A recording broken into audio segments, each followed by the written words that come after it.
Why is NASA racing back to the moon after 50 years? And why the South Pole, a place no human has ever walked? Hidden under miles of darkness and ice may lie answers that could change our future, or secrets we were never meant to find. By the end of this video, you'll understand why the moon's South Pole is at the center of one of space exploration's greatest mysteries. Chapter 1: The sudden rush back to the moon. More than 50 years have passed since humans last stood on the moon. The final Apollo mission ended in 1972. After that, silence. For decades, no astronaut returned. Many people asked, if we made it once, why haven't we gone back? The truth is complicated. The Apollo program was built during the Cold War. The United States wanted to prove it could beat the Soviet Union in space. Once the goal was met, public interest faded. Budgets were cut. Sending humans to the moon was too expensive, too risky, and no longer seen as necessary. Robots and satellites took over. For years, space exploration focused on low Earth orbit. We built the space shuttle. We built the International Space Station. But the moon, it stayed untouched. Only robotic missions visited.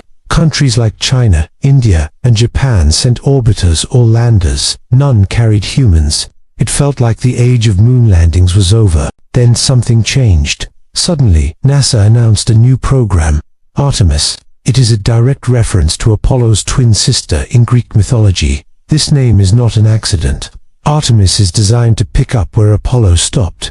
But this time, there is more at stake. Why now? Why return after all these years? NASA gives several reasons. Some are practical. Technology has improved since the 1970s. We now have safer rockets, better computers, lighter materials, and more advanced science tools. The cost of launching payloads has also dropped, thanks to private companies like SpaceX. These advancements make a moon mission more realistic today. Another reason is international competition. China has made fast progress in space exploration. Their Change program has landed rovers and returned samples. They plan to put humans on the moon in the 2030s. But there is another reason that catches more attention: resources. Scientists have found hints that the moon holds valuable materials. One example is helium-3, a rare isotope that could one day be used for advanced energy production. Another is water ice. Water can be split into hydrogen and oxygen, creating fuel and air. For future space travel, this could be a game changer. Instead of carrying all supplies from Earth, astronauts could live off the land. NASA officially says Artemis is about exploration and preparing for Mars, but the timeline and goals suggest a deeper urgency. Artemis I, an uncrewed flight around the moon, already launched in 2022. Artemis II, with astronauts on board, is planned for the coming years. Artemis III aims to land humans near the lunar South Pole, a place no one has ever explored on foot. So why the South Pole? Out of all places on the moon, why go there? That question leads us into mystery. The South Pole is not like the Apollo landing sites. Those missions targeted flat, sunny areas near the equator. The South Pole is different. It has craters that never see sunlight. Some regions are in permanent shadow, colder than anywhere else in the solar system. Scientists believe ice may hide there, trapped for billions of years. Ice means survival, but there may be more. When you listen to NASA's public statements, they focus on science and resources. But history shows us that exploration often has layers. Officially, it is about research. Unofficially, it can also be about strategic advantage. The moon could become a key station for deep space missions. It could also be a source of rare elements that fuel future technology. There is also the mystery of what we still do not know about the moon. Many people think we have mapped and studied it completely. That is not true. We have detailed images of the surface, but data from orbiters is limited. We still do not fully understand the moon's interior. We do not fully understand why it has unusual magnetic fields in some areas, and we have only explored a tiny fraction of its surface directly. The Artemis missions may answer these questions, or they may raise new ones. That is what makes this return so interesting. After 50 years of silence, we are finally going back, and the reasons might be bigger than anyone admits. Think about it. If the moon was just a dusty rock, would there be such urgency now? Would NASA and other nations spend billions to go back? Or is there something about the South Pole, in those shadows, under that ice, that we need to find? As we continue in this series, we will explore the secrets of the South Pole. We will talk about the strange signals detected from orbit. We will examine what water ice really means and what else might be hiding there. For now, remember this: the moon is not just a relic of the past, it may be the key to the future. And that is why, after all these years, we are finally racing back. Chapter 2: The South Pole's Eternal Darkness. The moon looks bright when we see it in the night sky. It reflects sunlight and seems full of light, but not every part of the moon is bright. Some places never see the sun at all. These are the regions at the lunar South Pole. They are unlike anywhere humans have ever visited. The moon spins on its axis almost straight up and down compared to its orbit around Earth. Because of this, sunlight does not shine deeply into the craters near the poles. At the South Pole, many craters have rims that catch sunlight, but their floors remain in shadow. These shadows are permanent. For billions of years, sunlight has never touched these places. Scientists call them permanently shadowed regions or cold traps. Inside these cold traps, temperatures drop to incredible lows. Some places are colder than Pluto. The Lunar Reconnaissance Orbiter, or LRO, has measured temperatures below -240 degrees Celsius.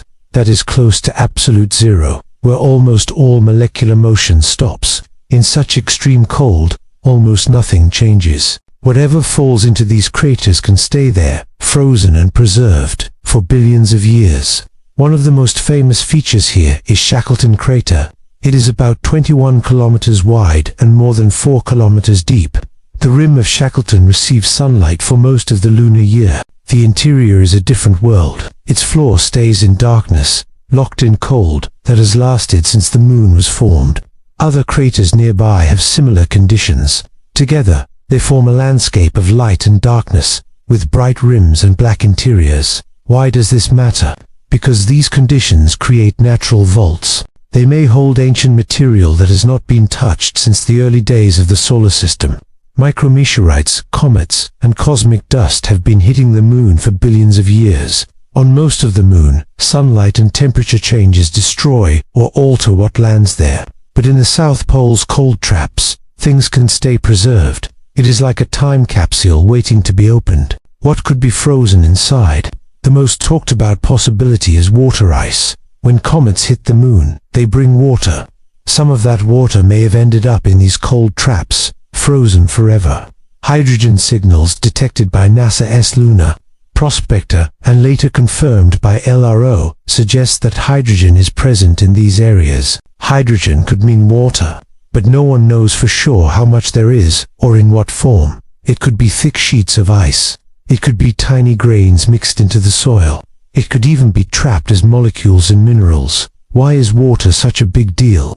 On Earth, water is everywhere. In space, it is rare and valuable.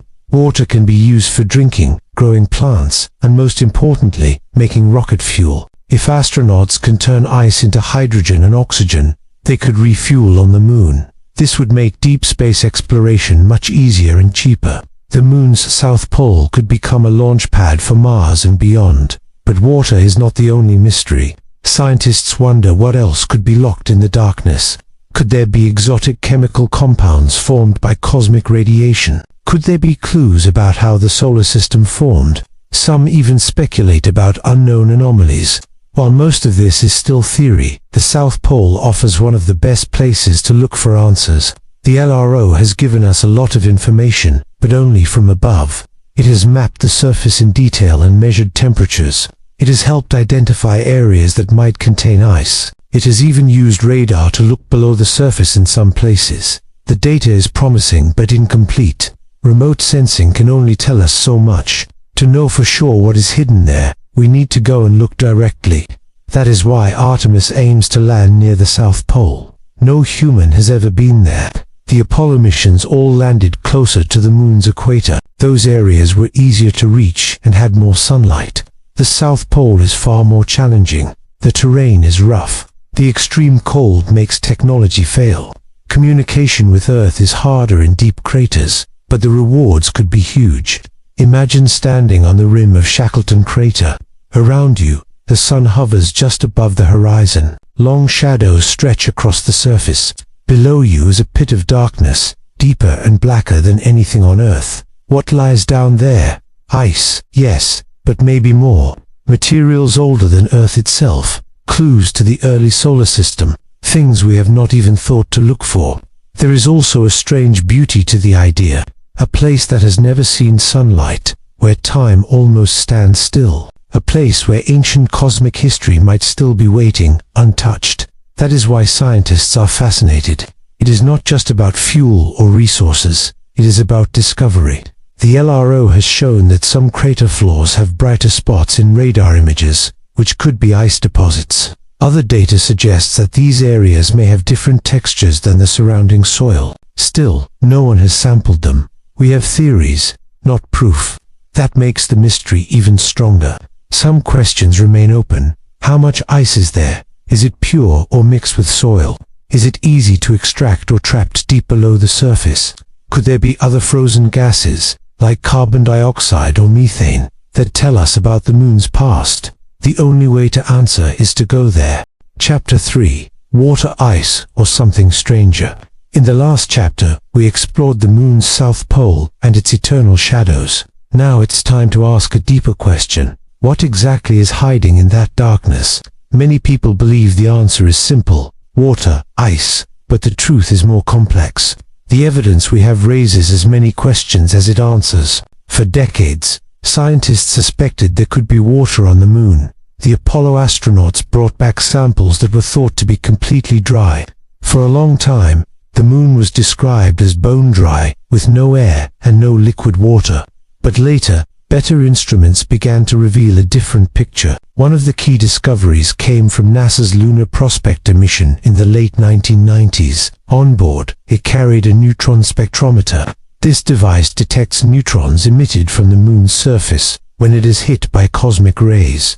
Hydrogen atoms slow down these neutrons. If the instrument detects more slow neutrons, it suggests the presence of hydrogen. Lunar Prospector found strong signals of hydrogen near the moon's poles. This discovery shocked scientists. Hydrogen at the poles suggested there might be water ice hiding in those permanently shadowed regions. Later missions, like NASA's Lunar Reconnaissance Orbiter (LRO), confirmed the same pattern.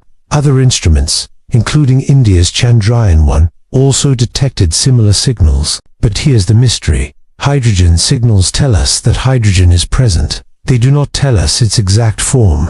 The moon's hydrogen could be part of water molecules. It could also be hydroxyl, a chemical group of one hydrogen and one oxygen atom, bound to minerals. Or it could be trapped as some other compound entirely. Orbiters can only measure indirect signs. They cannot scoop the soil or drill into the shadowed ground. This leads to a big question. How much of the hydrogen is actually water ice? Some studies suggest there could be billions of tons of ice, enough to support future moon bases and even fuel missions to Mars. Other studies warn the amount might be much smaller or locked in tiny grains mixed with lunar dust, making it hard to use. The stakes are enormous. If there is usable water ice at the South Pole, it changes everything. Astronauts could drink it, grow food, and split it into hydrogen and oxygen to make rocket fuel. That means the moon could become a refueling station for deep space travel. Future missions could launch from the moon with less cost and effort than from Earth. If, however, the hydrogen is not in the form of usable water, that dream becomes much harder. We would have to bring water and fuel from Earth, which is expensive and limits exploration. This is why Artemis aims to send astronauts and landers to confirm what is really there. But there's another layer to the mystery. Some scientists have noticed unusual readings in the data. In some places, the hydrogen signals don't match what we expect if it's just water. For example, some shadowed regions show weaker signals than predicted. Others have stronger signals where ice should not exist. This has led to debates in the scientific community. One possibility is that some hydrogen comes from the solar wind. The sun constantly sends out charged particles, including hydrogen nuclei. These particles hit the moon and can bond with oxygen in the soil to form hydroxyl. That means some of the hydrogen detected may not be water ice at all, but chemically bound molecules in surface minerals. Another mystery involves unusual radar readings. Radar instruments can penetrate the surface and bounce back signals that reveal buried structures. In some areas, radar suggests thick layers of ice. In others, the radar signal looks different, as if there's something else mixed with the soil. Some researchers have proposed that other frozen compounds could exist there, such as methane, carbon dioxide, or even exotic ices we haven't identified yet. None of this means there is anything unnatural on the moon. These are natural scientific questions, but they remind us that we do not fully understand what's hiding in those shadows. And when science meets the unknown, curiosity grows. NASA and other space agencies are working on missions to solve this. One example is the VIPER rover, which will explore the lunar South Pole in the coming years. It will drill into the soil, measure water content directly, and analyze what form it takes. Artemis astronauts will eventually do the same. But until then, we only have data from orbit, and that data leaves room for mystery. This uncertainty has led to debate among scientists. Some are optimistic that there is plenty of ice. They point to neutron data, radar signals, and computer models showing that cold traps could hold ancient frozen water. Others are cautious. They warn that most of the hydrogen could be trapped in minerals or scattered in tiny amounts. Both sides agree on one thing: we need direct exploration to know for sure. There's also a bigger question. If there is a lot of water, where did it come from? Some may have arrived from comets and asteroids over billions of years. Some may come from solar wind interactions. But some scientists wonder if there could be other processes we don't yet understand. The moon's history is still a puzzle, and the South Pole might hold missing pieces. There are even unexplained anomalies in the data. For example, some cold regions where we expect hydrogen show little or none. Meanwhile, some sunlit areas, where ice should not survive, show faint hydrogen signals. Are these instrument errors, or are there unknown processes happening on the moon? The answers are unclear. Chapter 4. Hidden Resources or Hidden History. When people talk about returning to the moon, they usually mention water. It makes sense. Water means survival. It means fuel, oxygen, and a way to support life. But there is another reason scientists and even governments have their eyes on the moon's south pole. It involves something far rarer than water, a substance that could change the future of energy on Earth. It's called helium-3. Helium-3 is an isotope, a lighter form of helium. On Earth, it's almost non-existent. But on the moon, scientists believe there could be huge amounts of it buried in the soil. How did it get there? Over billions of years, the moon's surface has been bombarded by solar wind. Those charged particles from the sun carried helium-3, and with no atmosphere to block them, they stuck to the moon's dust. It's a slow process, but over time it adds up. Why does this matter? Helium-3 has a unique property. It could be used as fuel for nuclear fusion. Unlike current nuclear power, fusion with helium-3 produces little radioactive waste. It's often called the holy grail of clean energy. A single ton of helium-3 could, in theory, power an entire city for a year. The South Pole's cold, shadowed regions might protect deposits of helium-3 better than any other location on the moon. So is this why NASA, China, and other nations are racing to explore the South Pole? Officially, the answer is water and science, but some experts wonder if there's more to the story. Mining helium-3 would be extremely challenging. It requires advanced technology and massive infrastructure, but the potential rewards are so great that it fuels speculation. Let's be clear, none of this is science fiction. Helium-3 exists. Scientists have found traces of it in lunar soil samples brought back by Apollo missions.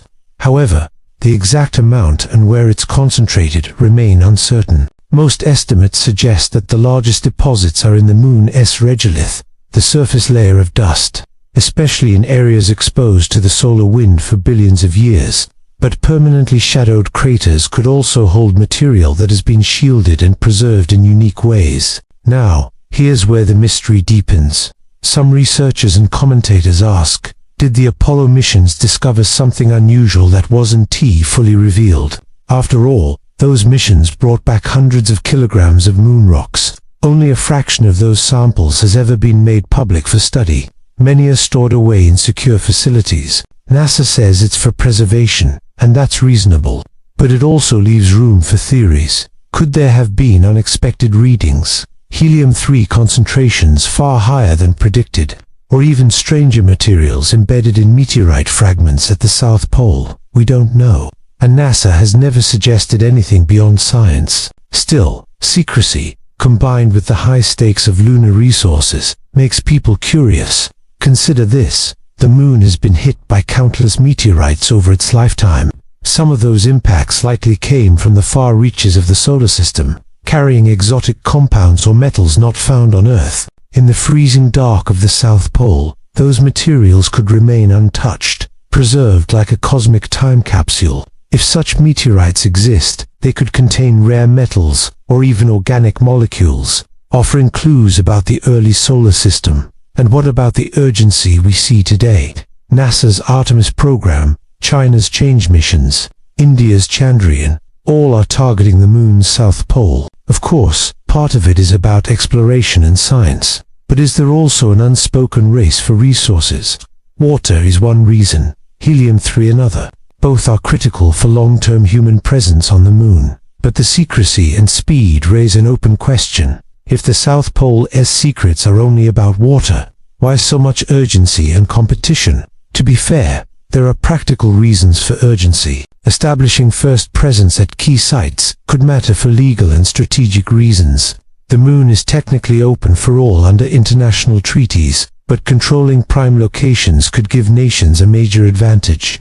Permanently shadowed craters with water or helium-3 are rare. Whoever sets up infrastructure there first could have a major lead in space exploration and even future energy markets. Still, the combination of scientific mystery and political competition makes this story compelling. We know there are resources. We suspect there might be more than just water. And we can't ignore the hints of secrecy surrounding Apollo-era data. Even if there's nothing conspiratorial, the fact that so much remains unknown adds to the mystery. Let's return to helium-3 for a moment. Fusion reactors capable of using it don't exist yet, but research is ongoing worldwide. If it works, helium-3 could become the clean energy source humanity desperately needs. That possibility alone makes it worth exploring. And if the moon's south pole has the highest concentrations, that would explain the focus on those shadowed craters. But let's ask one more question. Could there be something else entirely? We assume water and helium-3 are the main draws. But what if there are other exotic materials, preserved in that eternal darkness, that we haven't even imagined? After all, science advances by discovering the unexpected. Chapter 5, Artemis, the mission and the unknowns. For decades, humanity has looked at the moon with curiosity, awe, and ambition. Now, after more than half a century since Apollo, NASA is preparing to return. This time, the focus is not just on visiting, it's on building a future there. The Artemis program represents a new era of exploration, one that targets the moon's most mysterious region, the South Pole. The Artemis missions have a clear goal: land astronauts near the lunar South Pole, study its resources, and prepare for a sustainable presence. Unlike Apollo, which visited equatorial regions under relatively simple conditions, Artemis will test our ability to survive in one of the harshest environments imaginable. Mission plans and timeline. NASA's current roadmap involves several steps. Artemis I, an uncrewed test flight, has already flown around the moon. Artemis II will carry astronauts in orbit but not land. Artemis III is set to land humans on the moon's south pole for the first time in history. The tentative timeline aims for the mid-2020s, but as with all space programs, delays are possible. The choice of the South Pole is not random. As discussed before, permanently shadowed craters there may hold frozen water and other volatile materials. If confirmed, these resources could change the future of space travel. Water can be split into hydrogen and oxygen, providing air for breathing and fuel for rockets. A moon base could refuel spacecraft, making deep space missions more practical. In other words, Artemis is not just about exploration, It's about building a foundation for future missions to Mars and beyond. But the South Pole is not an easy place to land or survive. Its terrain is rugged. Craters are deep, with rims that cast long shadows. Temperatures plunge far below anything Apollo astronauts faced. Some areas are so dark that even advanced sensors struggle to see. Communications with Earth can be blocked by mountains and crater walls. Artemis astronauts will face challenges unlike any other in human spaceflight history. Risks and challenges. NASA is developing specialized landers and suits to cope with these conditions. The new lunar spacesuits are designed for extreme cold and rough surfaces. Landers must handle uneven terrain. Robotics will likely scout ahead, mapping safe routes. Even with all this preparation, risk remains. The moon is unforgiving. A simple navigation error could strand a crew. A broken heater could mean frostbite or worse. There are also unknowns we cannot fully predict. For example, the behavior of lunar dust in the South Pole's cold traps is not well understood. Dust was a major issue during Apollo. It clung to everything and caused equipment problems. In colder regions, it might behave differently, perhaps even more dangerously. And then there are the deeper unknowns. What happens if Artemis finds something we didn't expect? What if they find something unexpected? NASA publicly states that Artemis is focused on science and exploration. The plan is to study geology, search for water ice, and test new technologies. But exploration has a history of surprises. Apollo missions discovered glass beads in lunar soil that hinted at ancient volcanic activity. They found magnetism in rocks where none should exist. These discoveries rewrote our understanding of the moon. At the South Pole, the stakes are even higher. Some scientists wonder if frozen material there could contain chemical compounds we've never seen. Others speculate about biological possibilities. Could comets that hit the moon have delivered organic molecules? If so, the South Pole might be a frozen archive of the early solar system, a record untouched for billions of years. And while most scientists focus on natural explanations, there are those who ask more provocative questions. If technology from beyond Earth ever existed, where would it survive best? In a stable, frozen environment, shielded from sunlight and geological activity. The South Pole fits that description perfectly. To be clear, there is no evidence of alien technology on the moon, but the unknown invites questions. NASA is not blind to these possibilities. They may not talk about it openly, but part of exploration is preparing for surprises. Some scientists have even developed planetary protection protocols, rules about how to handle unexpected findings, including biological ones. These are designed for Mars missions, but they could apply to Artemis as well. NASA's statements and the open questions. NASA officials emphasize that Artemis is a stepping stone. In public statements, they talk about inspiring a new generation, advancing science, and preparing for Mars. But rarely do they address what happens if the unexpected occurs. What if Artemis detects unusual radiation signals? What if sensors pick up chemical signatures that defy known geology? What if organic molecules are found in a crater's frozen soil? These are not science fiction scenarios. They are genuine unknowns.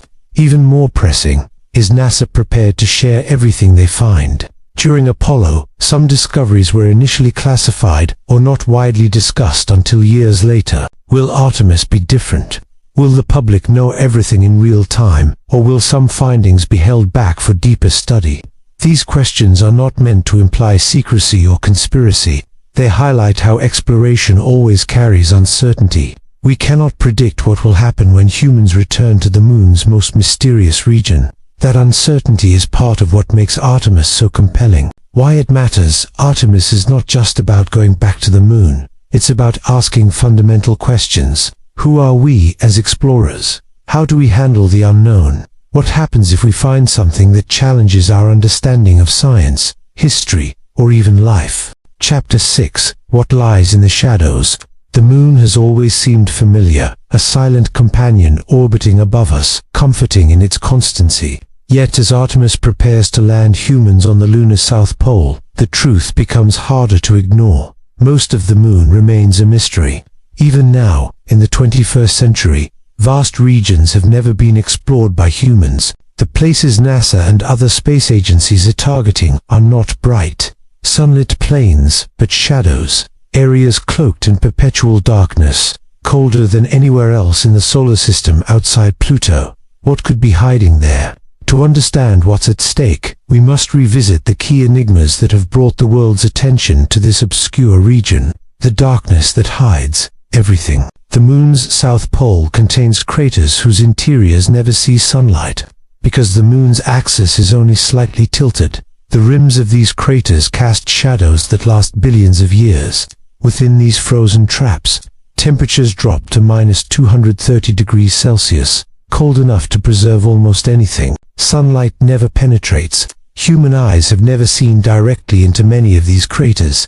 Our knowledge comes only from radar and remote sensors. What could lie inside? We know there's likely frozen water, but how much?